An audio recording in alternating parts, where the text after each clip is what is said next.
تو نے کبھی اے نوجوان مسلم تدبر بھی کیا تو نے وہ کیا اگر تو تھا تو جس کا ہے ٹوٹا ہوا تارا. جناب صدر آج میں جس عنوان کو لے کر بات کروں گا وہ ہے قائد کا پاکستان اور آج کا پاکستان.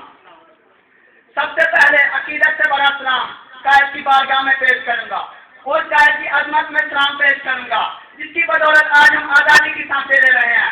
قائد نے انتہائی کوششوں اور انتہائی محنتوں اور کوششوں سے ہمیں ایک آزاد ملک دیا جسے ساری دنیا نے پاکستان کے نام سے جانا اور مانا.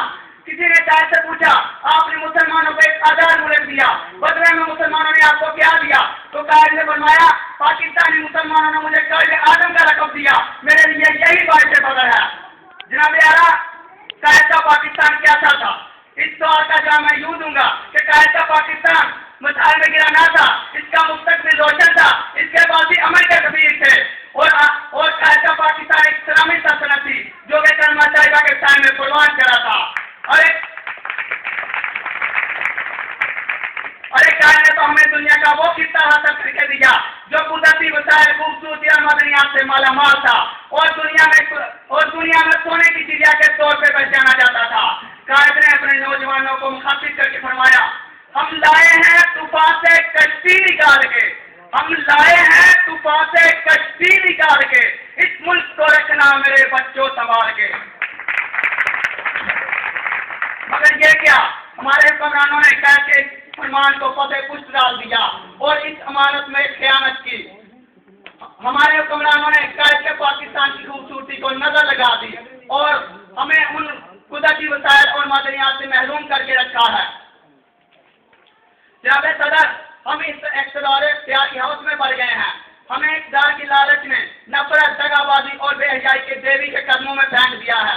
آج ہمارے ملک میں ڈرون حملے ہوتے ہیں، غیر ملکی افواج ہمارے جوانوں کو شہید کرتی ہیں، غیر ملکی ایجنٹ ہمارے شہریوں کو ہلاک کرتا ہے. میں اپنے حکمرانوں سے پوچھتا ہوں کیا قائد نے پاکستان ہمیں اس لیے دیا تھا کہ ہم اپنے ملک میں ڈرون حملوں کے ذریعے معصوم اور نہتے شہریوں کو شہید کروائیں اور ان کے خون کا حساب لینے کی بجائے ان کے خون کو بیچیں؟ کیا یہ ہے قائد کا پاکستان جس میں ایک غیر ملکی ایجنٹ ہمارے ہی ملک میں ہمارے شہریوں کو سر بدار ہلاک کرتا ہے اور ہم اسے قوانین کے مطابق سزا دینے کی بجائے امریکہ کو سونپ دیتے ہیں؟ کیا یہ ہے قائد کا پاکستان جس میں غیر ملکی افواج ہمارے سرحدوں کی حفاظت کرنے والے نوجوانوں کو شہید کرتی ہیں اور ہم اس کا منہ توڑ جواب دینے کی بجائے مفاہمت کی یادیں رکھتے ہیں؟ اور کیا قائد نے ہمیں پاکستان اس لیے دیا تھا کہ ہم عالمی سطح پر دلیلوخوار اور سوا ہوں اور ایک طرف تو دہشت گرد ملک کے طور پر پہچانے جائیں؟ نہیں، بلکہ قائد نے تو پاکستان اس ارمان سے بنایا تھا کہ اس کا ہر نوجوان کوئی ڈاکٹر بن کر قوم کے لیے مسیحا ثابت ہو، تو کوئی وکیل بن کر انصاف کا بول بالا کرے، تو کوئی انجینئر بن کر قوم کے لیے سرمایہ ثابت ہو.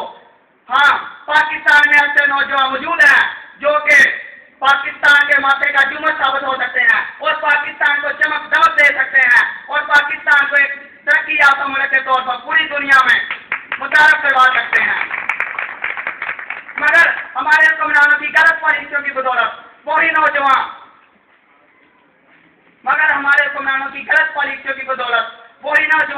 کوئی ڈاکو بنتا ہے تو کوئی قاتل بن رہا ہے، کوئی حالات سے تنگ آ کر کوئی خودسوزی کرتا ہے تو کوئی خودکشی کر رہا ہے. کیا یہ ہے قائد کا پاکستان؟ نہیں، بالکل نہیں. یہ قائد کا پاکستان نہیں، یہ تو آج کا پاکستان ہے. یہ تو ہمارے غلط حکمرانوں کی جاگیر ہے. یہ تو لٹیروں اور موقع پرستوں کے ہاتھوں لٹا ہوا پاکستان ہے. جناب صدر آج ہمیں ملک سے بھیک ملتی ہے، تب کہیں جا کے ہمارے ملک کی سانسیں چلتی ہیں. ہم تو کفار کے غلام بن کے رہ گئے ہیں. جناب صدر اب سوال یہ پیدا ہوتا ہے ان سارے مسائل کا حل کیا ہے؟ تو میں عرض کروں گا کہ ان سارے مسائل کا حل قائد کے فرمان ہے. جس دن ہم قائد کے جوان بن جائیں گے ہمارے سارے مسائل حل ہو جائیں گے.